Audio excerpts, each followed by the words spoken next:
This is Notepad. I'm your host, Ibrahim Sani. During the pandemic, there have been three major themes that have been rising. First is, of course, healthcare and how to digitize this particular sector. The second is, of course, education.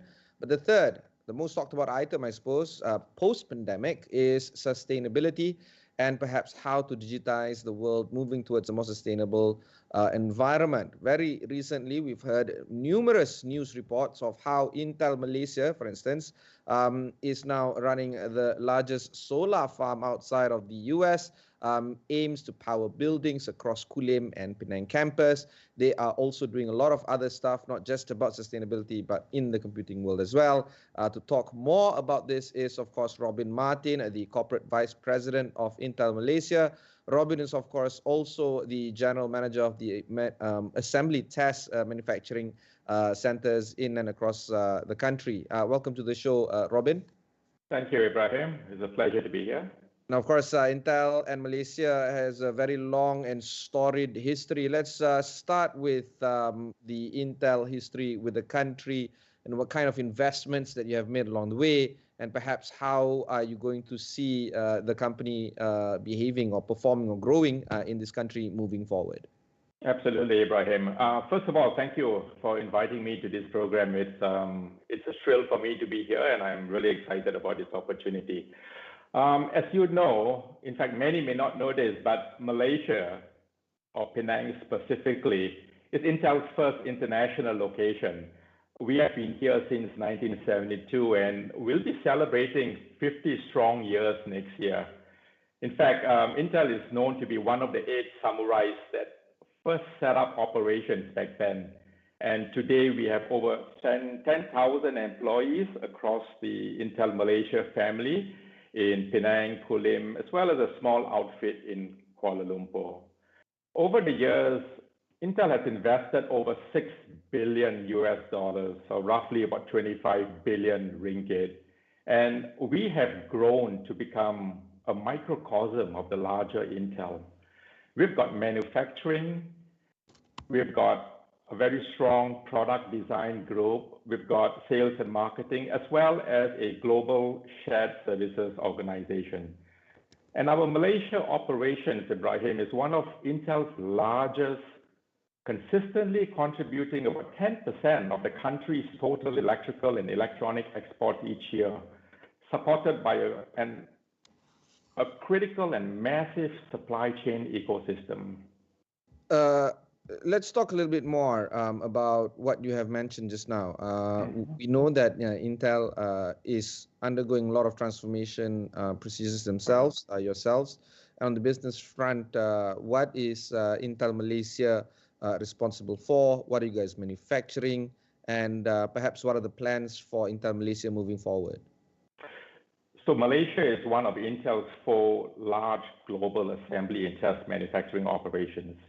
Our factories house the most advanced assembly and test technology and produce a variety of Intel's largest or latest products, including the newest 3rd generation Intel Xeon processors, codename Ice Lake.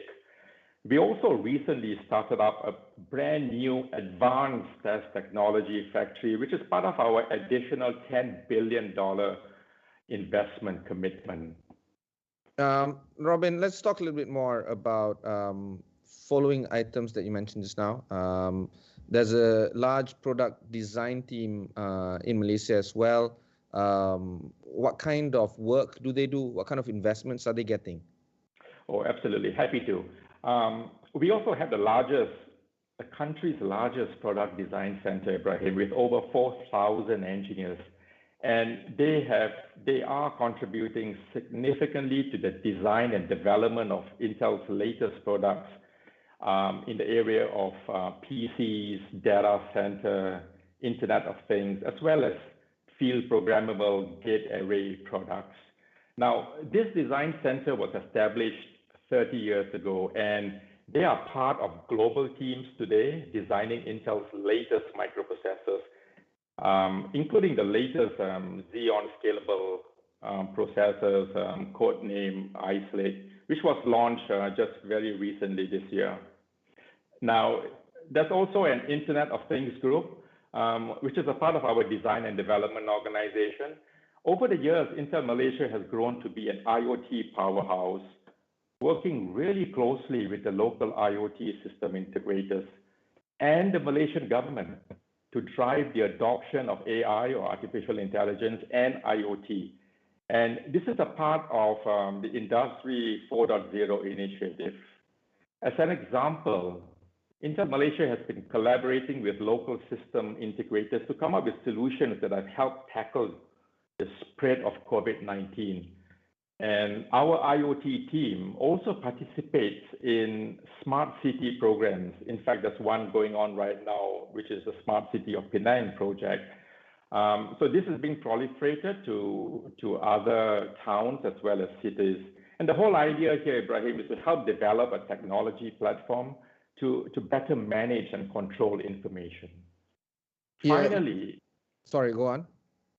Finally, Ibrahim, also based in Malaysia, are one of Intel's key global shared services that provide support for HR, finance, IT, and procurement.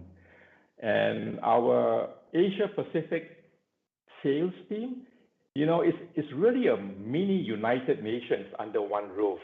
We have 10 nationalities calling upon customers across 16 countries in the region, utilizing scaling and innovative technologies such as AI and social platforms to better serve our customers in their digital transformation journey.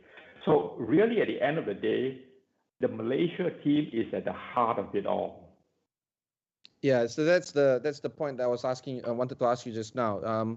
The work that you guys do, while it has global ramifications, it's also very much intertwined with the local communities that is currently being operated in Penang, in Kulim, and other areas.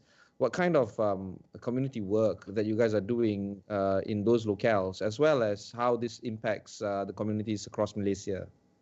Sure, happy to share that, Ibrahim. So as I was mentioning earlier, our Malaysia operation is one of Intel's largest, contributing about 10% of the country's total E&E exports each year, right? And this is supported by a critical and massive supply chain ecosystem. Let me break it down a little further, right? In addition to the $6 billion worth of investments that we have made, we have approximately 12,000 employees across the company, across Intel Malaysia. And just last year alone, these employees contributed about 600 million ringgit in income tax as well as EPF remittances. Now, we also have passionate employees who dedicate their time and energy in serving our community. And we have a wonderful program which is called the Intel Involved Matching Grant, where volunteer hours are matched with dollars or ringgit to schools as well as non-profit organizations. And so far, we have dispersed close to 11 million ringgit to the community under this program. In this past year, during this ongoing pandemic, both Intel and our employees have donated over 4 million ringgit in donations, comprising medical equipment, much needed PPEs, laptops to support students' e-learning, food, groceries, as well as care packages for the underserved communities and the many frontliners who are, conducting their roles every day, day in and day out. Now, last but not least, we also work very closely with academia and universities. We have got technical managers who sit on curriculum advisory panels, as well as conduct countless technical workshops at unis as well as public events annually. So, we are really proud to be contributing on multiple fronts in the community. See, ESG, the environment, social and governance impact is much talked about, particularly amongst GLCs and, of course, MNCs like yourselves. Mm-hmm. One thing that we need to mention is that while Malaysia is, for instance, the world's largest producer of, collectively with Indonesia, of palm oil. That's not our biggest export. In fact, our biggest export, as you were already alluding to just now, is E&E, or electrical and electronics. And it's a significant contributor to our exports, amounting to close to 33%. So imagine if everything was exported out of the country, a third of it is E&E. And Intel is at the heart of it. So the planning for the future for Malaysia has to very much be intertwined with the planning of Intel in this country as well.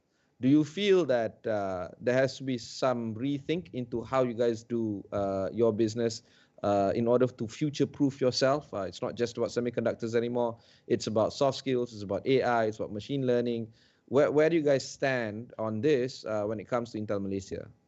That's a really good question, Ibrahim, because most recently, Intel has been partnering with the Malaysian government on talent building for the future, as well as the development of an Industry 4.0 ecosystem.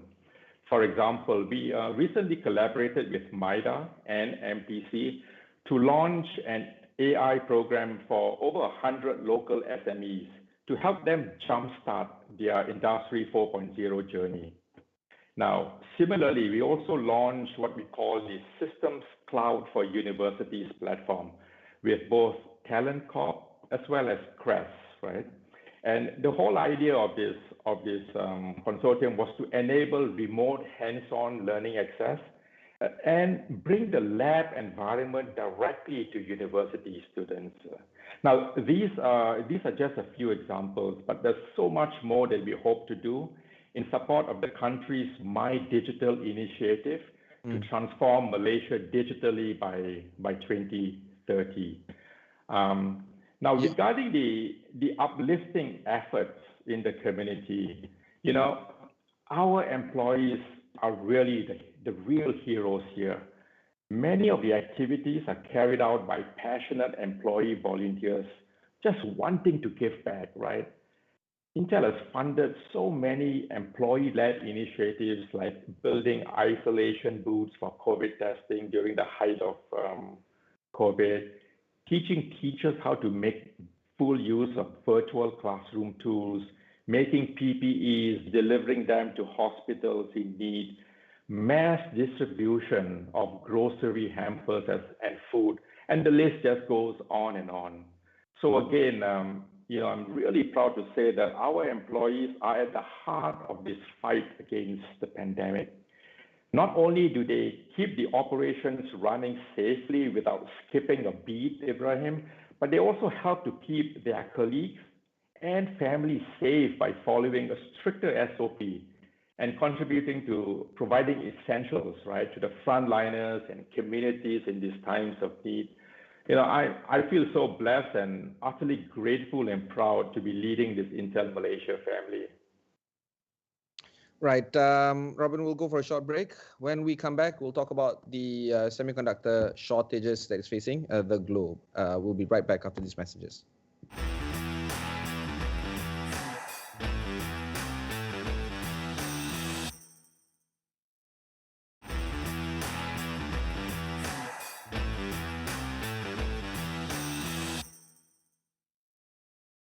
Thanks for staying on with us. I have with me Robin Martin of Intel Malaysia. Robin, here's a personal story that I want to share with you. I wanted to buy a PS5. I couldn't, and apparently it's because of a chip shortage. So despite all this, despite knowing all this, I still sent a strongly worded letter to Sony asking them where's my PS5.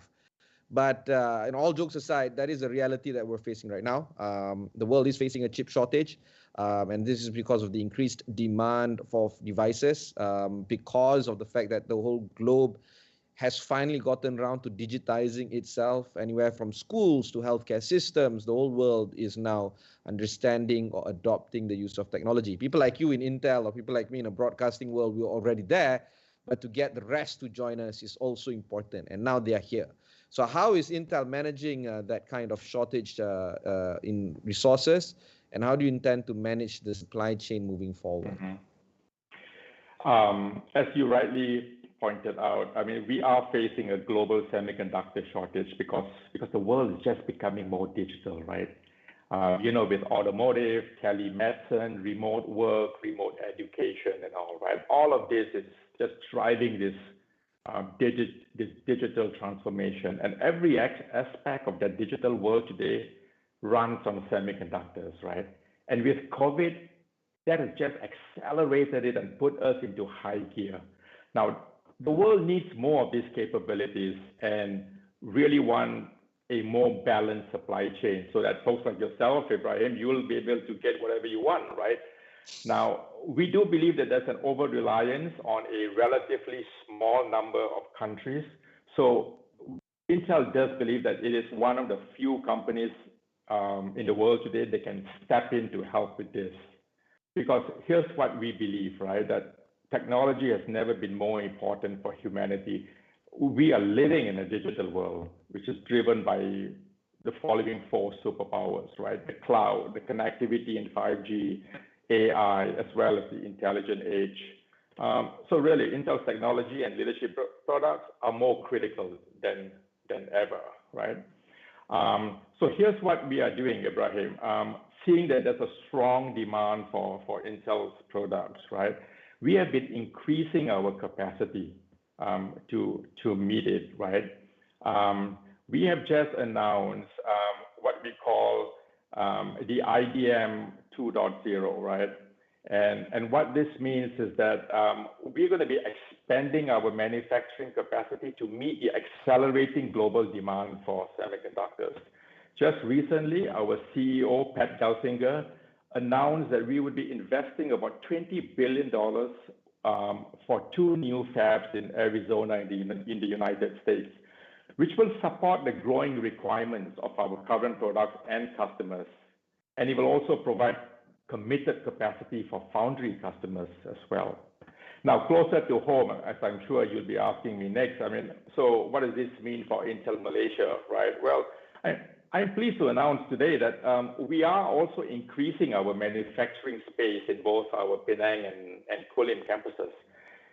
This will position Intel to better support its IDM 2.0 strategy, which plays a very key role in driving the 4 key global trends that I mentioned earlier: cloud, AI, the network transformation of 5G, as well as the intelligent age. All in all, Intel remains focused on supporting our customers, and we're going to continue to work really hard, right, to increase our supply to meet our customers' needs.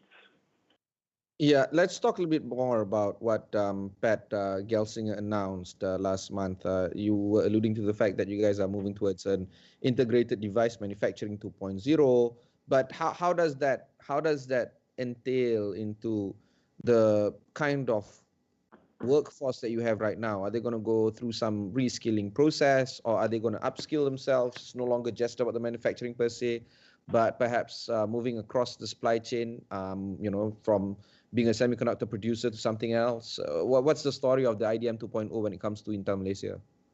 Well, IDM 2.0, as announced by Pat Gelsinger, our CEO, it's an evolution, right, and an expansion of Intel's business model as an integrated device manufacturer, which is IDM, which simply put is that Intel is a semiconductor company that both designs as well as build our chips. So when it comes to manufacturing, the important things are not going to change. Intel is and will remain a leading developer of process technology and a major manufacturer of semiconductors. Here's what IDM 2.0 is all about. It's going to expand our manufacturing capabilities and the ways that we build our Intel products through the following, right? One, we're going to continue with our internal and integrated manufacturing, right? Which means that we build what we design. Two, we're going to continue to use an expanded use of our third-party foundries, right? So we have always been using third-party foundries. There will be an expanded use. Now, the new one is this, right? That Intel is setting up a foundry business, a standalone foundry business, which is called Intel Foundry Services, right? And it's going to be a major provider of both US and European-based capacity in order to serve customers globally. As I mentioned earlier, capacity expansion plans are already underway for 2 new fabs in Arizona, and this will serve as Intel's first large-scale foundry operation. Now, what happens here, Ibrahim, is that a lot of those output from those fabs are going to cascade to Intel Malaysia's factories, where we have one of the 4 largest assembly and test facilities. So I see a very positive outcome from these investments that are happening in the US. All right, Robin, let's talk a little bit more about the solar panels at your plants. We started off this interview by making heraldry of that into your plants. And of course, this is quite remarkable because something that could have been done many, many years ago is still not being done right now. And you guys are the first movers of this in Malaysia. If you think about it, all the factories in the country, from glove maker companies to palm oil companies, you're sitting on so much roof with no solar panels on it. It's bizarre that no one is doing this, and it's very timely that Intel is doing this. What motivated you and the company in trying to make this, I guess, a mark on how to build sustainable plants? Right. Yeah, most definitely. In fact, what's motivated Intel is that, we are raising the bar for ourselves. The company has even defined a set of goals that stretch out to 2030, right? To create a more responsible, a more inclusive, and sustainable world, right? Now, more specifically in terms of sustainability, Ibrahim, we are truly committed to minimize our impact on the environment through emission, through waste reduction, energy, conservation of water, as well as investments in renewable energy, which is exactly what the solar farm is all about. So as you rightfully mentioned, Intel Malaysia recently announced Intel's largest solar farm outside of the US, right here in Malaysia, right? This is how big this solar farm is, right? It covers over 900 parking lots, which is about, I guess, 1.5 soccer fields, right? And over 50,000 square feet of building rooftops. And I guess you could equate that, Ibrahim, to about 4 Olympic-sized swimming pools, right? So we are definitely well on our way to achieving 100% renewable power as part of our company's 2030 goals, right?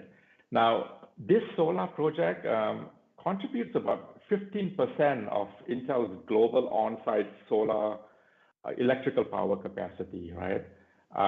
And this is enough capacity to perhaps maybe power about 800 to 900 Malaysian households for an entire year. And in the process, it's going to reduce carbon dioxide emissions, obviously, right? Which is what we're all after, right? To have a much cleaner and greener world or future, right, for the world. I would also go ahead. Go on.